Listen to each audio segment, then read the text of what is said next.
Commander Jake Morrison walked through the long hallway of Nexus Prime Station. His boots made sharp sounds on the metal floor. The walls were covered with symbols from 12 different alien races. Each symbol represented a species that ruled parts of the galaxy. Today they had called him here to talk about humans.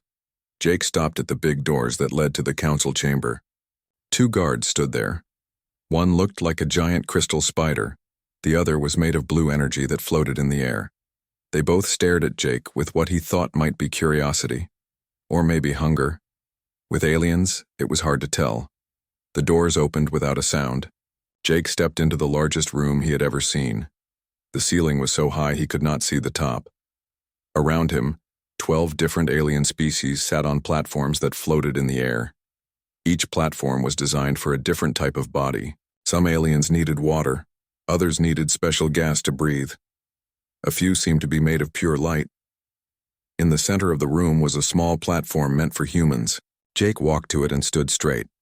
He had been a soldier for 20 years. He had fought pirates, explored dangerous planets, and survived 3 different wars. But standing here, surrounded by beings who controlled most of the galaxy, made him feel very small. Speaker Veltar of the crystalline hegemony began to talk. Her voice sounded like wind blowing through broken glass. Commander Morrison, we have called you here to discuss the human problem. Jake raised an eyebrow. Problem? What problem? A hologram appeared above Jake's head. It showed a star map with hundreds of red dots. Each dot was a place where humans had done something that upset the aliens. These are violations of galactic law, said Veltar. In the past 5 years, humans have broken our rules 467 times. Jake looked at the map. He recognized many of the red dots. They were human colonies, trading posts, and defense stations, places where humans lived and worked. Let me explain each violation, said Veltar. Her voice got colder. Humans have built colonies on planets without asking permission. They have created new trade routes through space that we told them not to use. They have built weapons and defenses in areas we said must remain empty. Another alien began to speak. This one looked like a jellyfish made of silver light. The Ethereal Collective has tried to help humans develop better technology. We offered to guide their genetic research. They refused our help and did their own experiments instead. A third alien joined in. This one was a machine with a body like a metal cube. The machine consciousness calculated the best way for humans to build artificial intelligence. We gave them perfect plans. They ignored our plans and built their own machines. More aliens began to complain. Jake listened to them talk about human crimes. They said humans explored space without permission. They said humans traded with species that the council did not approve of. They said humans built things too fast and too often. And now, said Veltar, humans have created faster than light. Communication. This technology could change how the entire galaxy works. You built it without asking us. You tested it without our approval. You have begun using it without our permission. Jake felt his anger growing. We asked for your help. We sent requests to your council 50 times in the past 10 years. Each time you told us to wait. You said our requests needed more study. You said we needed to prove we were ready. You said we needed to learn patience. Patience is wisdom, said the jellyfish alien. Young species must learn slowly. Young species? Jake's voice got louder. Humans have been part of this galaxy for 50 years. We have followed your rules. We have waited for your approval. We have asked politely for permission to grow and explore and build. And what have we gotten? Jake pointed at the alien platforms around him. Every time we want to build a new colony, you say no. Every time we want to trade with a new species, you say we are not ready. Every time we create new technology, you say it is dangerous and needs to be controlled. The galaxy is complex, said Veltar. Order must be maintained. Order? Jake laughed, but it was not a happy sound. You call this order? When human ships get attacked by pirates, we ask for help. You tell us to fill out forms and wait for the proper committees to meet. When natural disasters hit our colonies, we ask for aid. You tell us to submit requests through official channels. When we try to defend ourselves, you say we are being too aggressive. The machine alien spoke again. Humans are too independent. They do not understand cooperation. We understand cooperation just fine, said Jake. But cooperation means working together. It does not mean doing whatever you tell us to do without question. It does not mean waiting forever for permission to live our lives. You are too emotional, said another alien. This one looked like a plant with too many eyes. Emotional species make poor decisions. Jake took a deep breath. Around him, the 12 alien species looked down at him like parents looking at a naughty child. They had called him here to scold him. They wanted him to apologize for human independence. They wanted him to promise that humans would stop acting without permission. Commander Morrison, said Veltar, the Council has made a decision. Humans have 30 days to accept full Council oversight. All human technology development must be approved by us. All human expansion must be approved by us. All human military operations must be approved by us. If you do not agree to these terms, we will take appropriate measures. Jake stared at her. Appropriate measures? What does that mean? It means we will treat humans as we treat other species that cannot govern themselves properly. Jake felt something cold in his stomach. He looked around at the alien faces.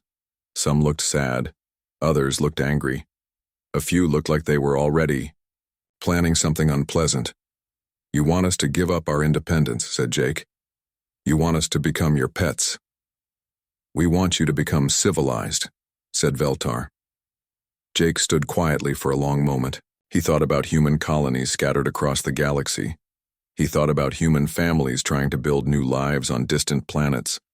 He thought about human scientists working to solve problems and create new things. He thought about human soldiers protecting trade routes and fighting pirates. Then he thought about these aliens sitting in their floating chairs, deciding what humans could and could not do. He thought about filling out forms and waiting for permission and asking politely for the right to exist. Jake smiled. It was not a nice smile. You know what? He said. Fine, we'll do it ourselves. The aliens looked confused. What do you mean? Asked Veltar. I mean humanity is done asking for permission. We are done waiting for your approval. We are done being treated like children who need supervision. Jake's voice got stronger. Humanity withdraws from all galactic treaties. We quit your council. We do not recognize your authority over human space. You cannot do that, said the machine alien.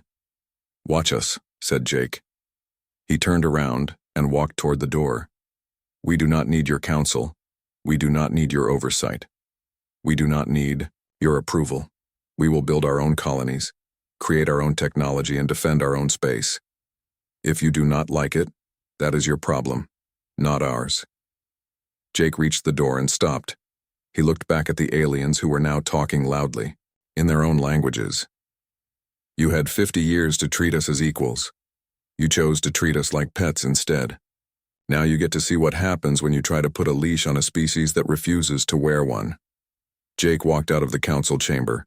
Behind him, emergency alarms began to ring throughout the station. The aliens were just starting to realize what they had done. They had just made the biggest mistake in galactic history. 3 months had passed since Commander Jake Morrison walked out of the council chamber. The galaxy was watching humanity with growing fear. What they saw scared them more than any war they had ever fought. President Lisa Hayes sat in her office, on Earth. Around her, screens showed human colonies across the galaxy. Each screen told the same story. Humans were building faster than ever before. They were moving to new planets, creating new technology, and growing stronger every day.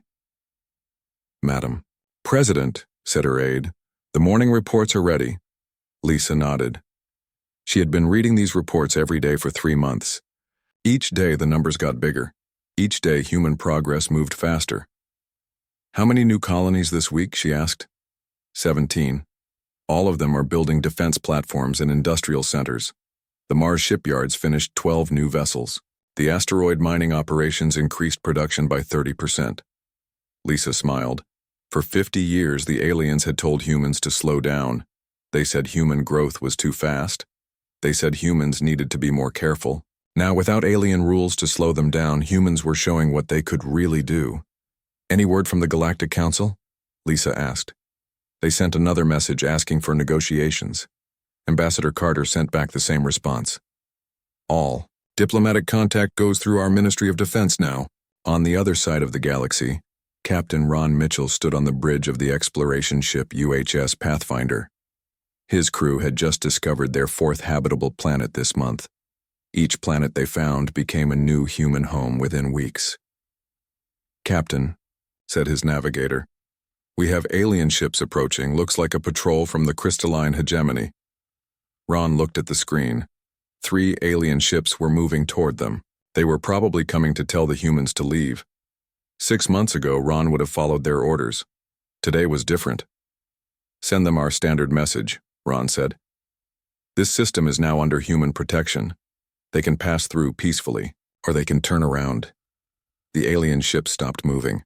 Ron could imagine the alien captains talking to their commanders. They were probably asking what to do about humans who would not obey orders anymore. After an hour, the alien ships turned around and left. Ron was not surprised. The aliens were not ready for a fight.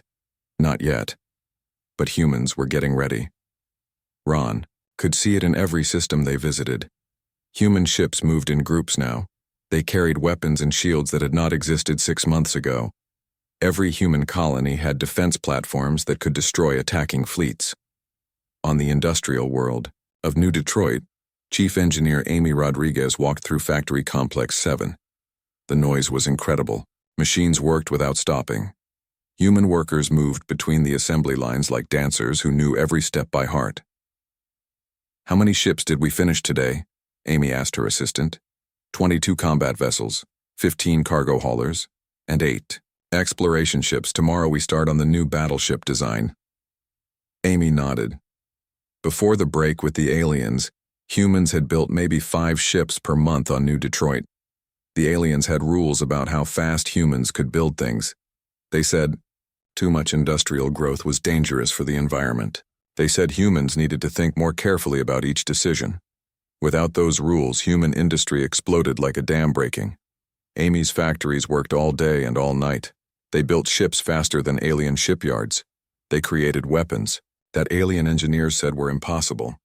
They made tools and machines that solved problems in ways aliens had never imagined. "Any problems with supplies?" Amy asked. "None. The asteroid mining operations are sending us more metal than we can see. The energy stations are producing twice what we need. The food production centers are feeding every worker with plenty left over." Amy smiled. The aliens had always said humans needed their help to survive in space. They said human technology was too simple. They said human industry was too small. They were wrong about everything. On Luna Base, Dr. Kevin Walsh worked in Laboratory Complex 3. Around him, his team of scientists studied problems that the aliens said were too difficult for humans to understand.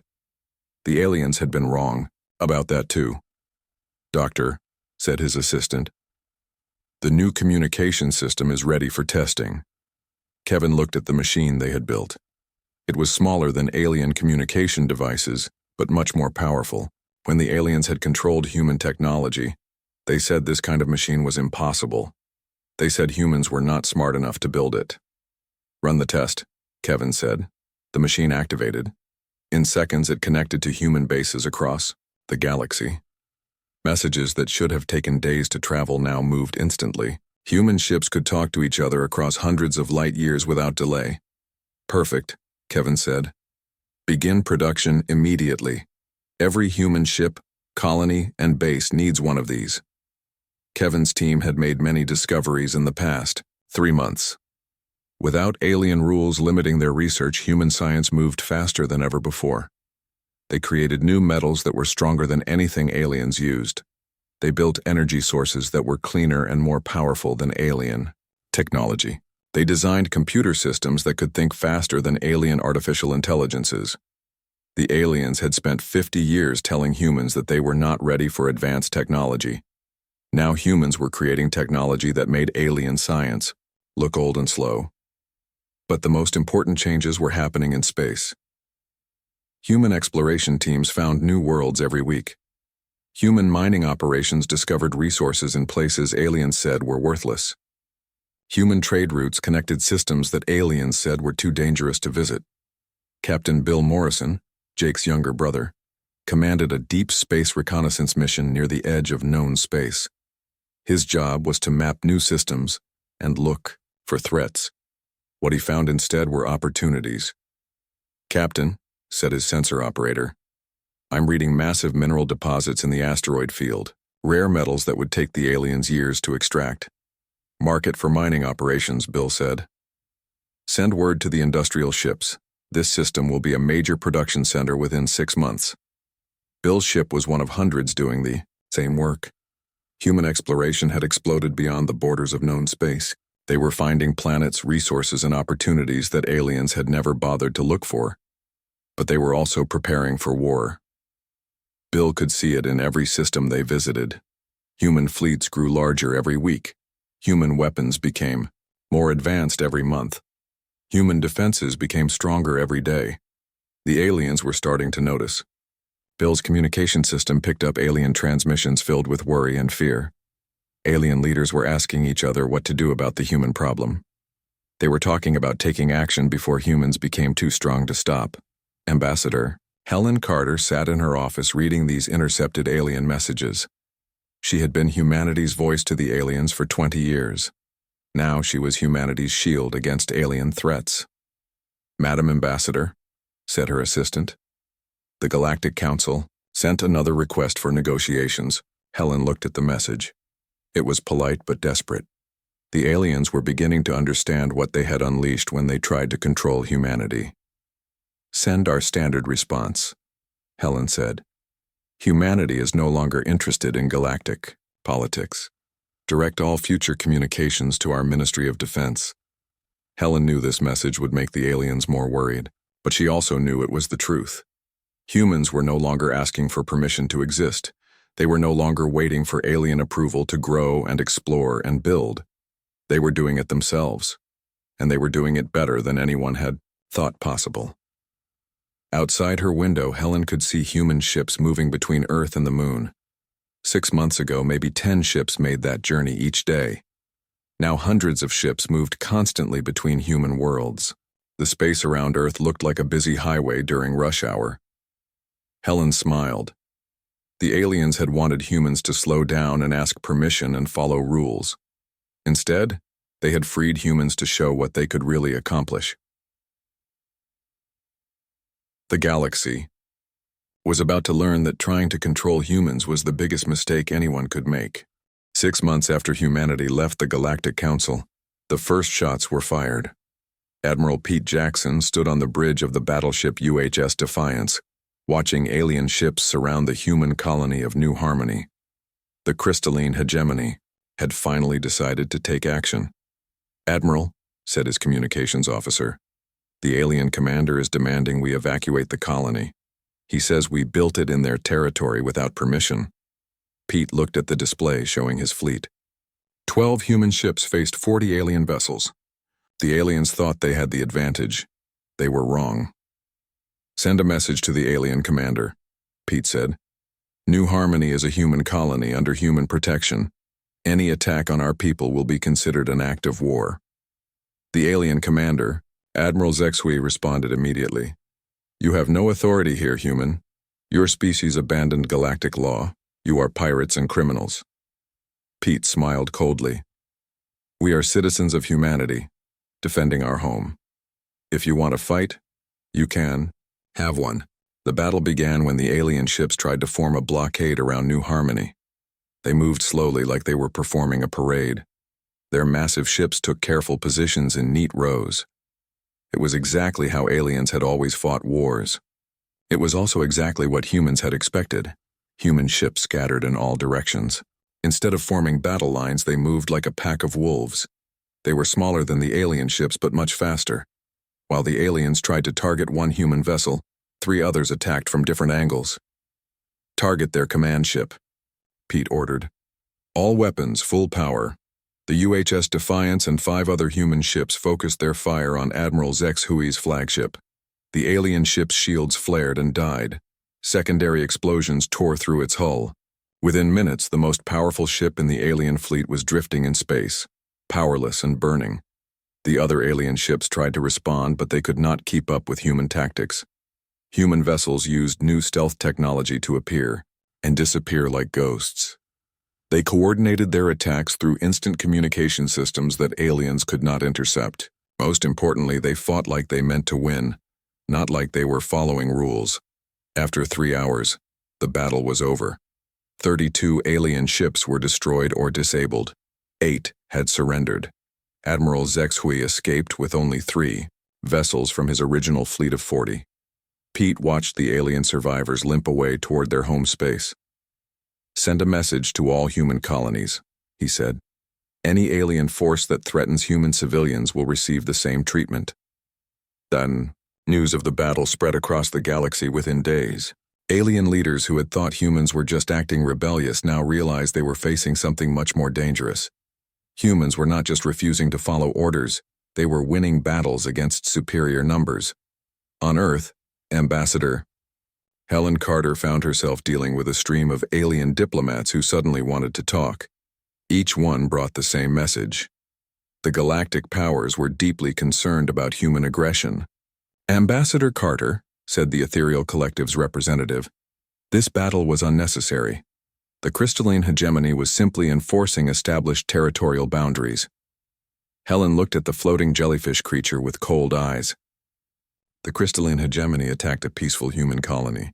We defended our people. If you consider that aggression, perhaps you should reconsider what you call peace." "The colony was built without proper authorization," said the machine consciousness representative. "Humans continue to ignore galactic law." "We are no longer bound by galactic law," Helen replied. "You made that clear 6 months ago when you demanded we surrender our independence. We chose to keep our freedom instead." The aliens left her office looking worried. Helen knew they would report back to their leaders that humans were not interested in returning to the old system. The galaxy would have to deal with human independence whether they liked it or not, but the aliens were planning something. Dr. Linda Torres, Chief of Human Intelligence, had spies throughout alien space. Her reports painted a disturbing picture of secret meetings and military preparations. "Madam President," Linda said during a secure briefing, "we have confirmed intelligence that 11 alien species are coordinating military action against us. They are calling it Operation Containment." President Lisa Hayes studied the intelligence reports. "What kind of military action?" "Complete blockade of human space. They plan to cut off all trade routes, jam our communications, and prevent any human expansion beyond current territory. If that fails, they have discussed more extreme measures." Lisa felt a chill. "Such as?" "Biological weapons designed specifically to target human genetics, orbital bombardment of major human colonies, complete sterilization of human space." The room fell silent. Everyone understood what this meant. The aliens were not just trying to control humans anymore. They were planning to eliminate them. "How long do we have?" Lisa asked. "Our agents report that alien fleets are already moving into position. They could begin the blockade within weeks." Colonel Steve Adams, commander of Human Special Forces, spoke up. "We have teams in place throughout alien territory. If they want to play dirty, we can play dirty too." Lisa nodded. "Activate all contingency plans. It's time to show the galaxy what happens when you try to exterminate humanity." Across human space, hidden preparations that had been months in the making suddenly became visible. Secret shipyards in remote asteroid fields began launching vessels. Human colonies that aliens thought were small and weak revealed massive defense platforms. Most importantly, human settlements that aliens did not even know existed began coordinating with known human territory. The aliens had spent 6 months watching human expansion in known space. They had missed the fact that humans had been exploring and colonizing far beyond any alien knowledge. When they tried to surround human territory, they discovered that human territory was much larger than they had realized. Captain Bill Morrison commanded one of these secret colonies on the edge of unexplored space. His settlement of Haven was 300 light-years from the nearest known human world. The aliens did not know it existed. "Captain," said his communications officer, We just received the activation signal from Earth Command. Bill smiled. Signal all the other hidden colonies. It's time to reveal ourselves. The aliens think they know where all the humans are. Let's show them how wrong they are. Within hours, 47 hidden human colonies announced their existence to the galaxy. Each one was heavily armed and fully self-sufficient. Each one was positioned to threaten alien supply lines and communication networks. Each one was ready to fight. Dr. Kevin Walsh, working in his laboratory on Luna Base, received his own activation signal. The weapons and technologies he had been developing in secret were no longer secret. Human science had advanced far beyond what aliens believed possible. Begin mass production of the quantum jammers, Kevin told his team. Deploy the new shield generators to all human worlds. Activate the AI-assisted targeting systems on every human ship. Kevin's innovations would level the playing field between humans and aliens. Better yet, they would give humans advantages that aliens could not match. While aliens relied on old technology and traditional tactics, humans embraced change and innovation. The most important change was happening in alien space itself. Species that had been dominated by the major powers for centuries saw human independence as inspiration. If humans could break free from galactic control, maybe they could too. Minor alien species began secretly contacting human representatives. They offered information, resources, and sometimes military support in exchange for human protection. The galaxy's stable order was cracking as oppressed populations saw a chance for freedom. Admiral Pete Jackson received reports of alien unrest from dozens of worlds. "It seems we are not the only ones tired of being told what to do," he said to his staff. "The galaxy is ready for change whether the major powers want it or not." But the major powers were not giving up. As human preparations became visible, alien fleets moved faster toward their blockade positions. Ancient weapons that had been stored for centuries were brought back into service. The galaxy was preparing for a war unlike anything it had seen in 1,000 years. Pete looked at the tactical displays showing alien movements throughout the galaxy. Soon every human world would be surrounded by hostile forces. The aliens would demand surrender or face total destruction. "Send a message to all human commands," Pete said. "Operation Breakout begins in 72 hours. It's time to show the galaxy what humans do when someone tries to put them in a cage." The aliens thought they were containing humanity. They were about to learn that trying to trap humans was like trying to hold lightning in a bottle. Supreme Commander Yethkol of the Void Runners floated in the center of the secret military council chamber. Around him, holographic images of 11 other alien commanders appeared. Each represented the combined military forces of their species. Together they controlled more ships and weapons than any force in galactic history. "The human problem has grown beyond our worst predictions," Yethkol said. His voice sounded like metal scraping against stone. "They are not simply refusing to follow our guidance. They are threatening the stability of the entire galaxy." Commander Veltar appeared as a shimmering crystal form. "The Battle of New Harmony proves that humans cannot be controlled through normal diplomatic pressure. They respond to force with greater force. Their expansion rate has increased by 300% since leaving the council," added the Beer, machine consciousness representative. "At current growth rates, humans will control 20% of habitable systems within 50 years. Yethkol studied the tactical displays around him. Red dots showed human colonies and fleets spreading across the galaxy like a disease. Each dot represented a challenge to the established order that had kept peace for 1,000 years. "Our analysts have identified the core problem," said the ethereal collective commander. "Humans do not think like civilized species. They see cooperation as weakness. They see independence as strength they cannot be reasoned with. Then we must use methods that do not require reasoning," Yethkol replied. "The military council approves Operation Lockdown. Complete containment of human space begins immediately." Across the galaxy, alien fleets that had been moving into position for weeks suddenly activated.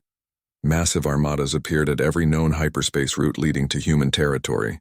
Commercial ships carrying trade goods were turned away. Communication signals were jammed or redirected. Most ominously, ancient weapon platforms left over from the galaxy's last great war were brought online and positioned around human systems. General Carl Thompson watched from his command post in the Outer Rim as alien ships took positions around human space. His tactical analysis was shared across the human command network within minutes. "They are not preparing to invade," Carl reported to Earth Command. "This is a containment strategy. They want to isolate us completely, then decide how to eliminate us." The alien blockade was impressive. Over 2,000 ships formed a barrier around human territory. Ancient space stations that had been mothballed for centuries were reactivated and armed with weapons capable of destroying entire planets. The aliens were not taking any chances. On Earth, President Lisa Hayes convened an emergency meeting of the Human War Cabinet. The situation looked desperate. Humanity was outnumbered roughly 100 to 1. The aliens controlled most of the galaxy's established infrastructure and trade routes. "Madam President," said Dr. Marie Collins, the President's science advisor, "our intelligence indicates that several alien species are developing weapons specifically designed to target human biology. They are treating this as an extermination campaign, not a military operation." Defense Secretary Gary Roberts spread tactical maps across the conference table. "The blockade is nearly complete. They have positioned forces to cut off supplies to our outer colonies. If this continues, some of our settlements will run short of critical resources within months." Lisa studied the maps. The alien strategy was simple but effective. Cut off human expansion, starve isolated colonies, and wait for humanity to surrender or die. It was the kind of plan that patient, long-lived alien species would create. But aliens had made one critical mistake.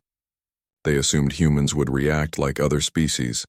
They thought humans would panic, negotiate, and eventually submit to alien control. They did not understand that trying to corner humans was like trying to corner a wild animal. "Activate project." "Prometheus," Lisa ordered. "It's time to show the aliens that their blockade is useless." Dr. Kevin Walsh received the activation order in his laboratory on Luna Base. For months, his team had been working on a secret project that would change space travel forever. The aliens thought they could control human movement by blocking traditional hyperspace routes. They were about to learn that humans had found a completely different way to travel between stars. "Begin final testing of the Prometheus drive," Kevin told his team.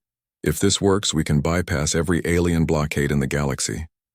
The Prometheus drive used quantum tunneling to create temporary passages through space that did not rely on hyperspace at all. Ships equipped with the drive could appear anywhere in the galaxy without using the traditional routes that aliens were blocking. Captain Bill Morrison volunteered to test the first Prometheus drive in actual combat conditions. His ship, the UHS Pioneer, was equipped with the experimental system and a crew of volunteers who knew they might not survive the test. "All systems ready, Captain," reported his engineer. "Prometheus drive is online." Bill looked at his crew. Each person understood the risk.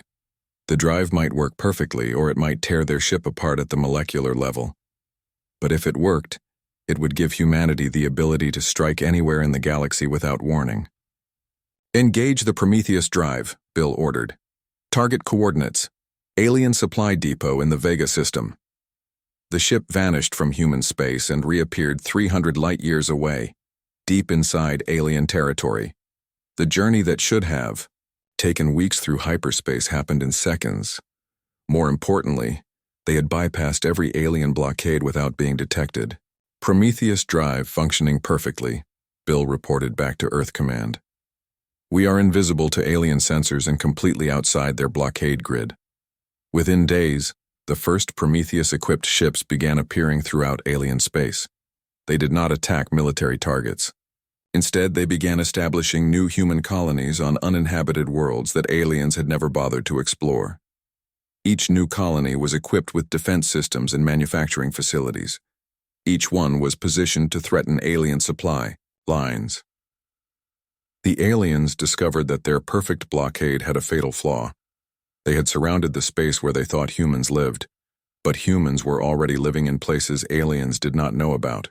The blockade was like building a wall around an empty field, while the enemy was already inside your house. Ambassador Helen Carter began receiving frantic communications from alien diplomats who suddenly realized their containment strategy was failing. The polite requests for negotiation became desperate demands for explanation. "How are human ships appearing in our territory?" demanded the crystalline hegemony representative. "Our blockade is complete. No human vessel should be able to reach these systems." Helen smiled calmly. "Perhaps your blockade is not as complete as you think. Humans have always been good at finding new solutions to old problems."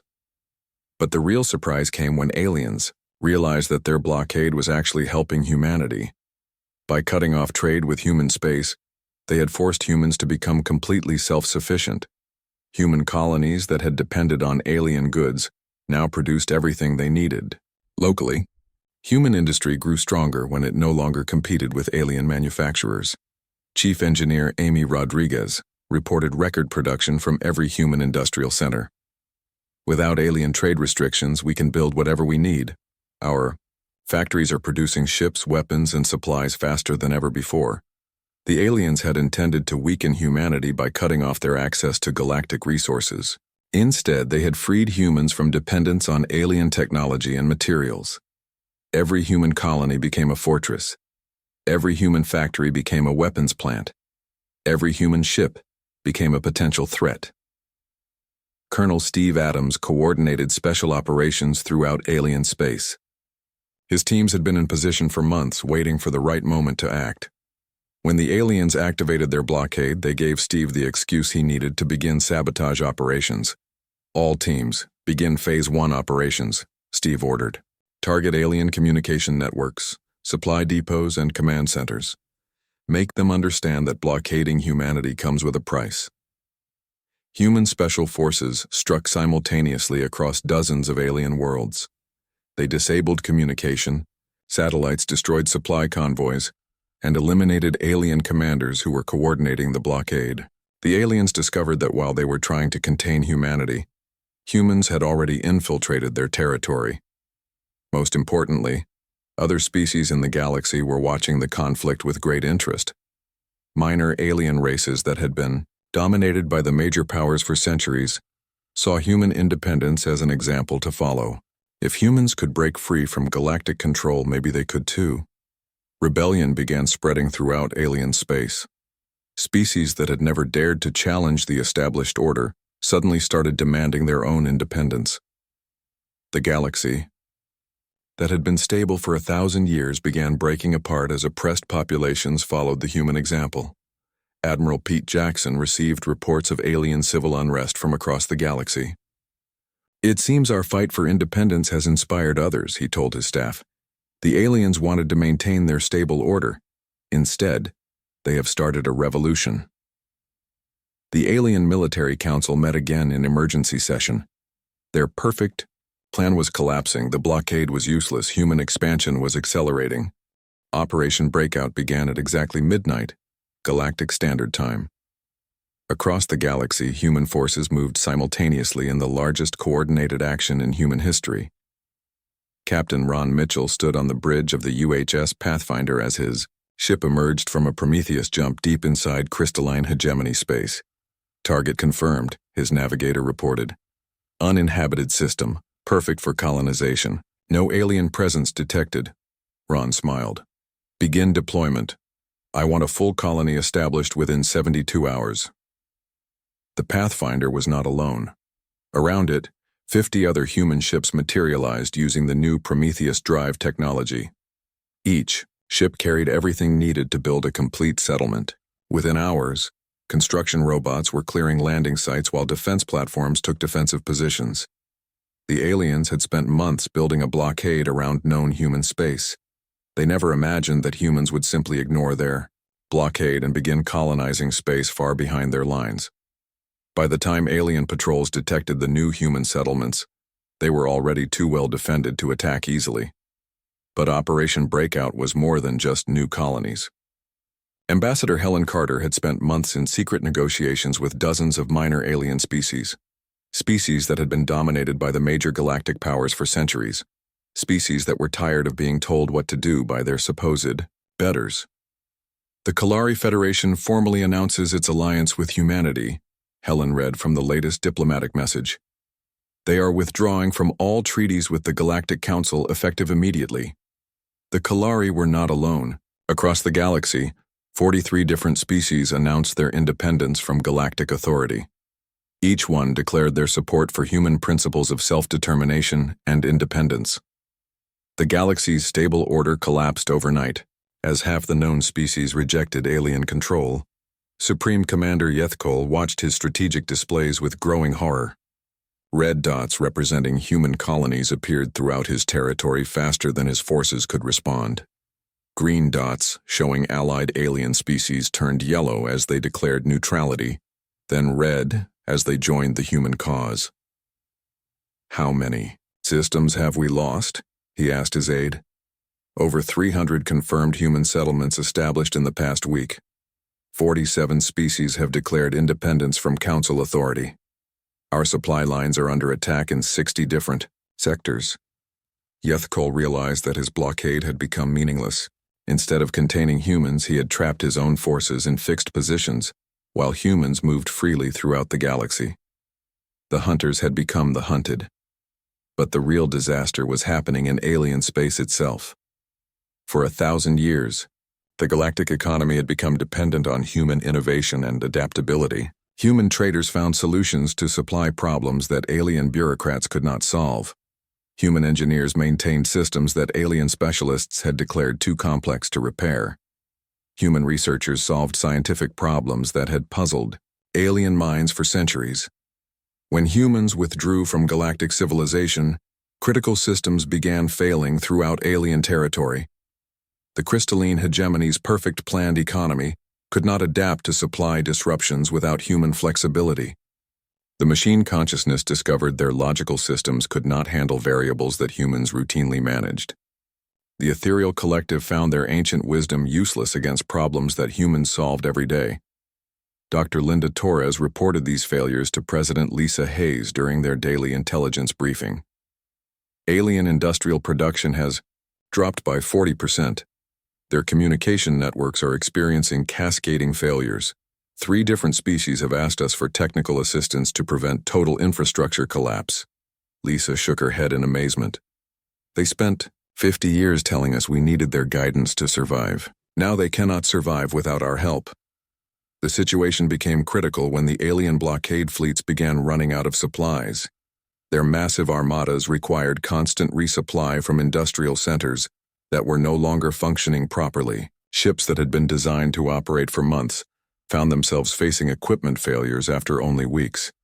Admiral Pete Jackson received reports of alien fleet movements that showed growing desperation. "They are pulling ships back from the blockade to protect their home systems," he told his staff. "The rebellion we inspired is spreading faster than they can contain it."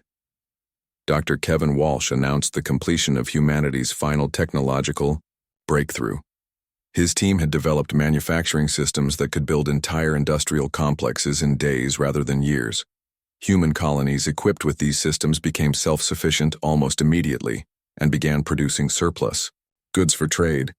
"We no longer need alien technology or resources," Kevin reported to Earth Command. "Every human settlement can produce everything it needs. We are completely independent." But independence was not enough for President Lisa Hayes. She had watched the galaxy tear itself apart over the past year.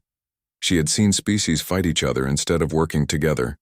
She had seen the destructive results of the old system that tried to control everyone through fear and authority. "Send a message to Supreme Commander Yethkol," Lisa ordered. "Humanity is prepared to discuss ending this conflict." The message reached Yethkol as his command center dealt with reports of system failures throughout alien space. His perfect blockade was crumbling. His allies were abandoning him. His own territory was falling apart without human support. "The humans wish to negotiate surrender terms?"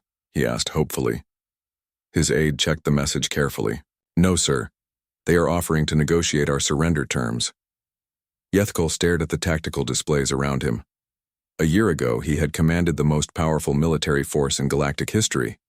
Today, he could barely maintain control over his own territory. The humans had not just broken free from galactic authority. They had broken the entire system that had maintained order for 1,000 years. The formal surrender came 3 days later. Not from humanity, but from the Galactic Council itself.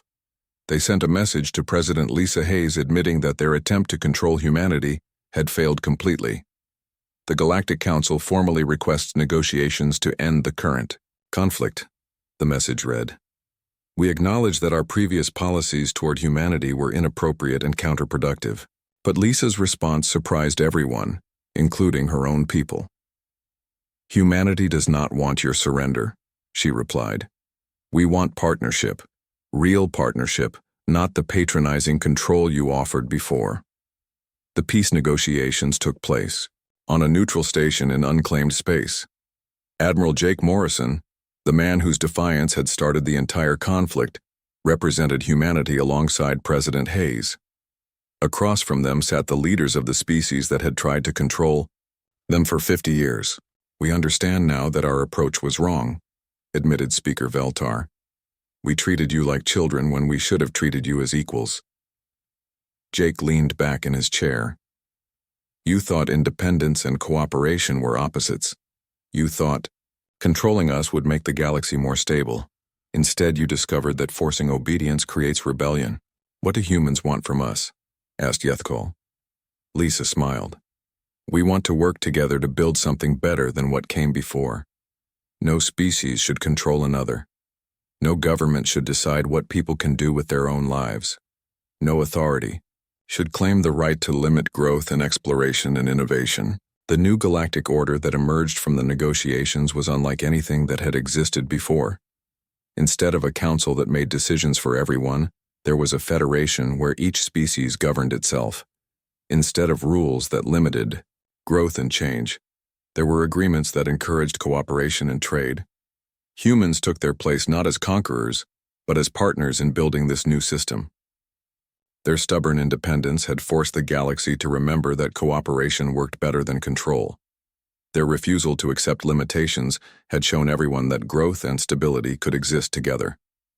Admiral Jake Morrison stood on the bridge of the UHS Independence as it led a joint human-alien expedition to unexplored regions of the galaxy. His crew included humans, Kalari, reformed crystallines, and even a few former Void Runners who had abandoned their old commanders. Final. Log entry for Operation Breakout, Jake recorded. Mission accomplished. The galaxy has learned that saying fine, I'll do it myself sometimes means fine, let's all do it together. The lockdown is officially ended. The real work begins now. Outside the ship's windows, Jake could see the future. Human ships worked alongside alien vessels to explore new worlds. Former enemies shared technology and resources.